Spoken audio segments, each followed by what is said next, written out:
भगवान श्रावस्ती नगर के बाहर ठहरे थे। उनके निकट ही नदी तट पर एक युवा वणिक भी ठहरा था। उसके पास 500 गाड़ियां थीं जो बहुमूल्य वस्त्रों और अन्य प्रसाधन सामग्रियों से भरी थी। वह श्रावस्ती में अपना सामान बेचकर खूब कमाई कर रहा था। उसके पास में ही भगवान ठहरे थे, लेकिन अब तक उसने उनकी ओर ध्यान भी नहीं दिया था। शायद दिखाई तो पड़े ही होंगे। हजारों भिक्षुओं भी का वहां निवास था। न दिखाई पड़े हों ऐसा तो नहीं, लेकिन उसके मन से संगति नहीं थी। जो धन की यात्रा पर निकला हो, उसका ध्यान की तरफ ध्यान नहीं जाता। जो अभी महत्वाकांक्षा से भरा हो, उसे सन्यासी दिखाई नहीं पड़ता। जिसके मन पर संसार के मेघ घिरे हों, उसे निर्वाण का प्रकाश दिखाई नहीं पड़ता। आच्छादित अपने ही मेघों में रहा होगा। भगवान पास ही ठहरे थे, लेकिन उसने ध्यान नहीं दिया था। या कभी कभार अगर ध्यान चला भी गया हो उसके बावजूद, तो सोचा होगा पागल है, तो सोचा होगा इन सबको क्या हो गया, तो सोचा होगा लोग कैसे कैसे व्यर्थ की बातों में उलझ जाते हैं, और हजार दलीलें दी होंगी अपने मन को कि मैं ही भला, मैं ही स्वस्थ, मैं ही तर्कयुक्त। एक दिन नदी पर टहलता हुआ वह भविष्य की बड़ी बड़ी कल्पनाएं कर रहा था। सोचता था कि धंधा यदि ऐसा ही चलता रहा तो वर्ष भर में ही लखपति हो जाऊंगा, फिर विवाह करूंगा और अनेक सुंदरियों के चित्र उसकी आंखों में घूमने लगे, और ऐसा महल बनाऊंगा, वसंत के लिए अलग, हेमंत के लिए अलग, हर ऋतु के लिए अलग, और यह करूंगा और वह करूंगा। और जब ऐसे पूरे शिक्षल्लीपन में खोया था और कल्पनाओं के लड्डुओं का भोग कर रहा था, तब भगवान ने उसे देखा और वे हंसे। भगवान बैठे हैं एक वृक्ष के तले, उनके पास ही भिक्षु आनंद बैठा है। अकारण, बिना किसी बात के, बिना किसी प्रगट आधार के भगवान को हंसते देखकर आनंद चकित हुआ। उसने पूछा, भगवान आप हंसते हैं? न मैंने कुछ कहा, न आपने कुछ कहा, न यहां कुछ हुआ। अकारण क्यों हंसते? किस कारण हंसते? किस बात पर हंसते? भगवान ने कहा, आनंद, उस युवा वणिक को देखते हो दूर नदी के तट पर? उसके चित्त की कल्पना तरंगों को देखकर ही मुझे हंसी आ गई। वह लंबी योजनाएं बना रहा है, किंतु उसकी आयु केवल सप्ताह भर की और शेष है। मृत्यु द्वार पर दस्तक दे रही है, पर उसे अपनी वासनाओं के कोलाहल के कारण कुछ भी सुनाई नहीं पड़ता। उसकी मूर्छा पर मुझे हंसी भी आती है और दया भी। भगवान की आज्ञा ले आनंद उस युवक के पास गए और उसे सन्निकट मृत्यु से अवगत कराया।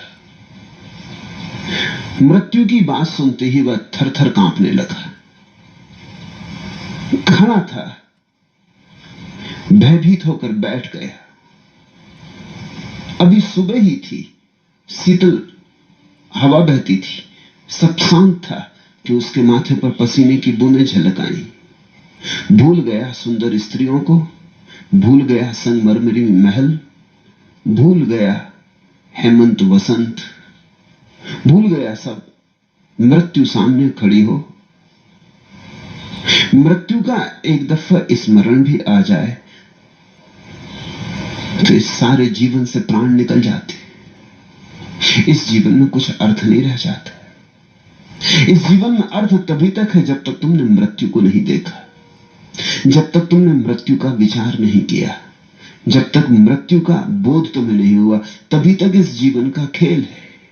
तभी तक इन सपनों को फुलाए जाओ, तैराए जाओ नावें कागज की, बनाए जाओ कागज के महल। लेकिन जैसे ही मृत्यु का स्मरण आ जाएगा, सब ढह जाता है। बड़े उसके स्वप्न थे, अभी युवा था, बड़ी उसकी कामनाएं थी, जीवेष्माएं थी, बड़ा उसका संसार फैलाने का मन था। सब भूमि साथ हो गया, सब खंडहर हो गया। जो भवन कभी बने ही नहीं वे खंडहर हो गए, और जो सुंदर स्त्रियां उसे कभी मिली ही नहीं वे तिरोहित हो गई। वे मन पर तैरते हुए इंद्रधनुष से ज्यादा न थी। मौत ने एक झपट्टा मारा और सब व्यर्थ हो गया। वह युवक बैठकर रोने लगा। आनंद ने उसे कहा, युवक उठ, मौत पर बात समाप्त नहीं हो जाती। भगवान के चरणों में चल, मौत के पार भी कुछ है।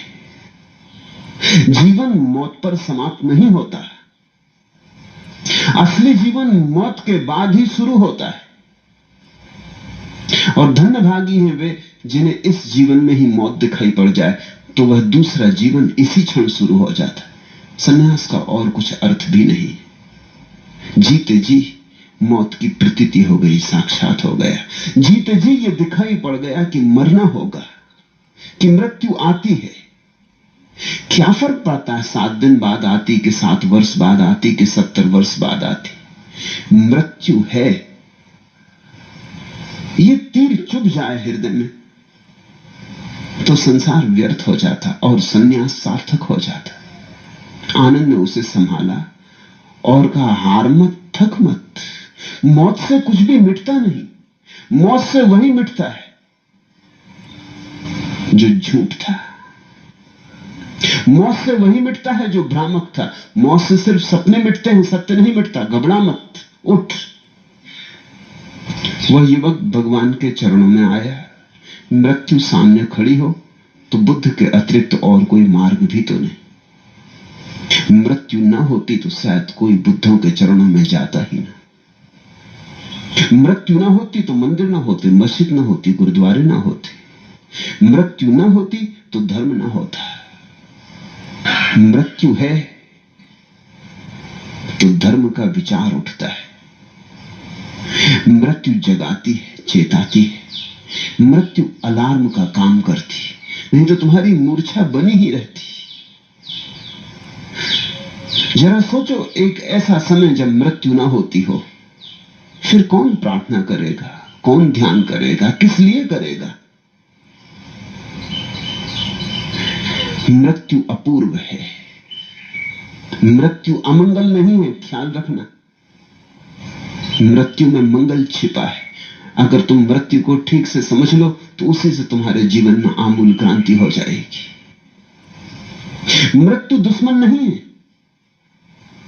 जीवन भला दुश्मन हो, मृत्यु तो मित्र है, क्योंकि मृत्यु जगाती है, जीवन सुला देता है। जीवन में तो तुम सोए सोए चलते रहते। मौत आती, झकझोर देती, झंझावात की तरह आती, सब धूल झड़ जाती। विचार की, वासना की, तुम चौंक के खड़े हो जाते हो। पुनर्विचार करना होता है, फिर से सोचना पड़ता है, फिर से जीवन के आधार रखने होते हैं। किसी दूसरे जीवन के आधार रखने होते हैं जिसे मौत ना मिटा सके। उस जीवन का ही नाम तो मोक्ष है, जिसे मौत ना मिटा सके। संसार और निर्वाण का इतना ही अर्थ है।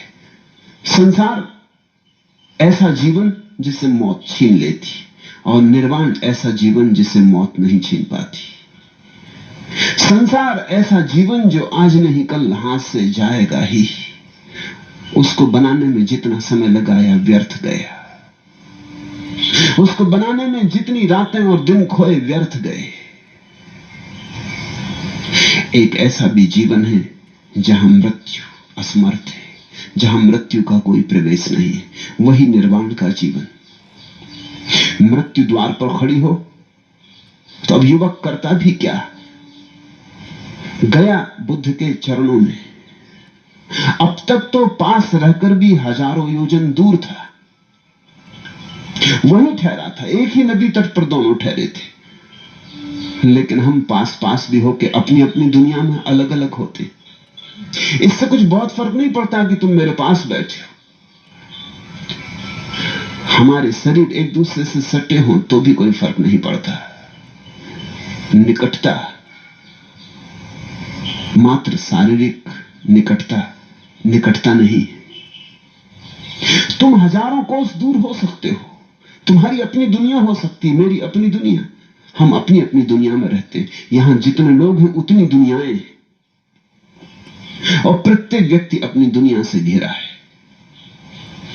और अपनी दुनिया ही इतनी बड़ी है कि दूसरे की दुनिया देखने का अवसर कहां है। अब तक तो बुद्ध के पास ही ठहरकर हजारों योजन दूर था। सुबह कभी सुनने ना आया, सांझ कभी सुनने ना आया, पास कभी आके ना बैठा, कुतूहल से भी ना बैठा। जिज्ञासा तो छोड़ो, मुमुक्षा की तो बात ही मत करो, लेकिन कुतूहल तो हो सकता था कि क्या यहां हो रहा है। लेकिन जिसका मन उलझा हो वासना में, वो एक क्षण भी व्यर्थ नहीं खोना चाहता।